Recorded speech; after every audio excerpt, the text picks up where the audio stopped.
Salam, canlı yayında Region News'un informasiya buraxılışıdır. Mən onun aparıcısı Turac İbrahimovayam.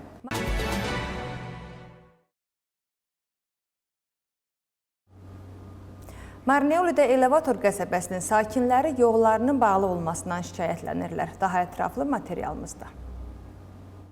Şəhərində Elevator adlanan ərazini və Lafitsə küçəsini birləşdirən dəmir yolu xətti artıq 3-cü gündür ki, bağlanıb. Yerli sakinlər yolun dərhal açılmasını tələb edirlər. Onların sözlərinə görə sözü gedən hissə şəhərin ən vacib yol hissələrindən biridir. Onun bağlanması gündəlik nəqliyyatın hərəkətinə əhəmiyyətli dərəcədə təsir göstərəcək. Bizim tələbimiz odur ki, yolu açsınlar. Söz verdilər vaxtında bizim orada park yeri, bizə park düzəldəcəkdilər. O parkı düzəltmədilər. İndi həmən torpaq satdığa çıxıbdır. Məhəlləmizə dedilər, asfalt çəkəcək. Asfaltlar yoxdur. Yəni, biz tələb edirik ki, bura gəlsinlər, bizə cavab versinlər bunların hamısına. Yol lazımdır bizə. Yəni, bu yol həm məhəlləyə üçündür, həm elevatorun bizə hər gün yekə maşınlar gəlir. Ora un daşınır, konserv zavoda maşınlar gedir. Organizasiyalar çoxdur, idarələr, elevator əziyyət çəkir, elevatorun yolu pisdir. Açdılar, şəhər içində biraz probka dağıldı. İndi də bağlıyorlar gene elə. Burada yuxarıda məktəb var. Uşaqları aparmaq üçün belə fırlanmaq lazımdır. Rayonun içi də probkadır. Uşaqları aparıb çatdıra bilmirik. Gecikirlər məktəbə. Tələb edirlər ki, biraz tez gəlin. Tez də olmur. Probkaya düşürsə yarım saatla adlanılmıyor. Yəni biz xahiş edirik bu yol açılsın. Yerli sakinlər onda deyirlər ki, müəyyən bir hissədə hərəkətin qadağan edilməsi pik saatlarında nəqliyyatın hərəkətində xüsusi problem yaradır.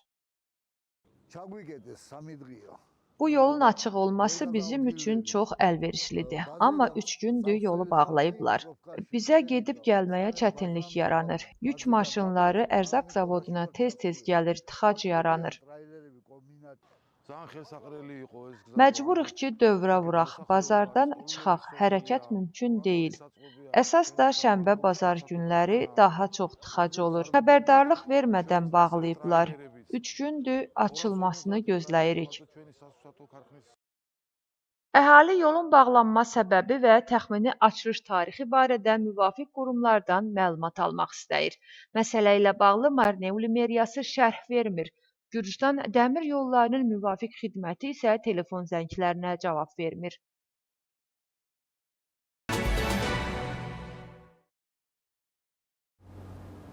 Bugün Bolnis rayon məhkəməsində Georgi Şinçiqaşvili və keşiş Georgi Camdelyaninin işi üzrə ikinci hazırlıq iclası baş tutdu.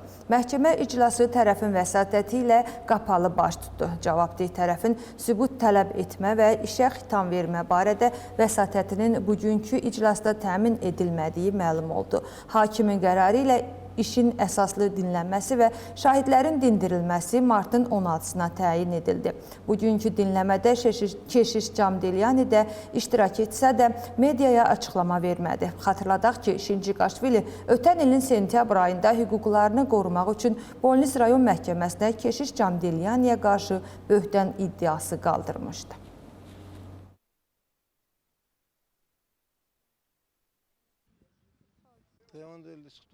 Hələlik məhkəməyə hazırlıq mərhələsindəyik. Bizim irəli sürdüyümüz tələblərdən 2 şahidin dindirilməsi tələbi qəbul edildi. Mərkəzi Kriminal Polisi Departamentindən müəyyən istintaq materialları tələb etmişdik, amma hakim rədd etdi. Həmçinin icraatın dayandırılması tələbini də hakim rədd etdi.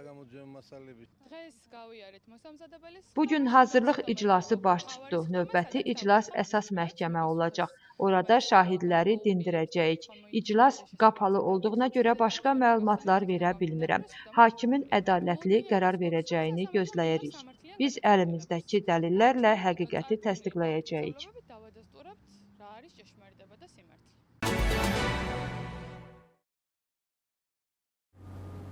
Xorvatiyanın birinci leydisi Saniya Music Milanovic xəstəliklərə nəzarət və ictimai səhiyyə üzrə Milli Mərkəzdə müasir dövrdə səhiyyə problemləri və sağlam həyat tərzinin əhəmiyyətinə həsr olunmuş açıq mühazirə oxuyub. Görüşün məqsədi səhiyyə sahəsində təcrübə mübadiləsi aparmaq və əməkdaşlığı dərinləşdirmək olub.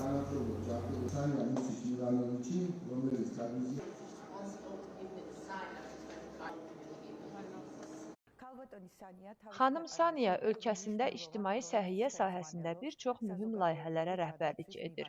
O, ümumiyyətlə səhiyyə təşkilatının ekspertidir. Xorvatiya və Gürcüstan arasında əməkdaşlıq vacibdir. Ümid edirik ki, bu əməkdaşlıq davam edəcək və sağlam həyat tərzinin tətbiqi üçün çox işlər görüləcək.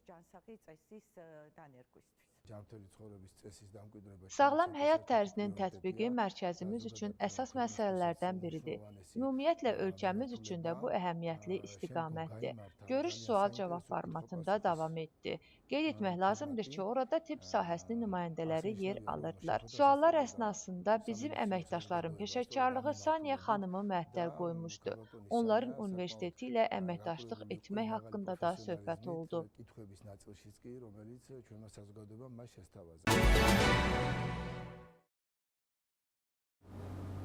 Gürcüstan Prokurorluğu Daxili İşlər Nazirliyinin əməkdaşını vəzifə səlahiyyətlərindən sui istifadə ittihamı ilə həbs edib. İstintaqın məlumatına görə fevralın 10-da sözü gedən polis Nadzaladevi metro stansiyasının yaxınlığında yetkinlik yaşına çatmayan şəxsi yoxlayıb.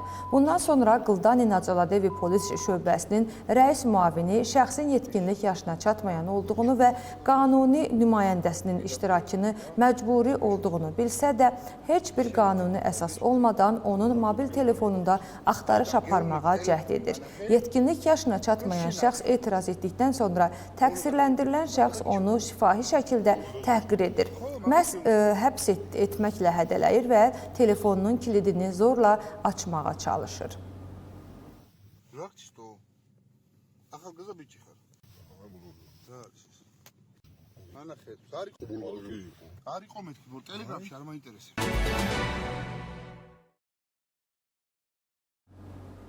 Daxili İşlər Nazirliyinin Tbilisi Polis İdarəsinin yetkinlik yaşına çatmayanlarla iş üzrə baş idarəsinin əməkdaşları 1980-ci il təvəllüdlü Yordaniya vətəndaşını məişət zorakılığı və ailə üzvünə qarşı törədilmiş əxlaqsız hərəkətlər ittihamları ilə həbs ediblər.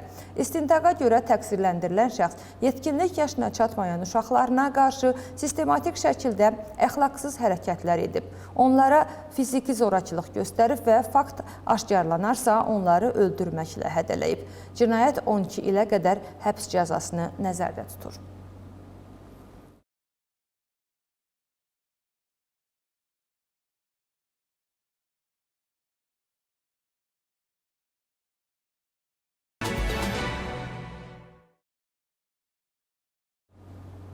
Və salam, hörmətli tamaşaçılar, mən sizə yaxşı həftə sonları arzulayıram. Yenidən görüşmək ümidi ilə sağ olun, sağlıqla qalın.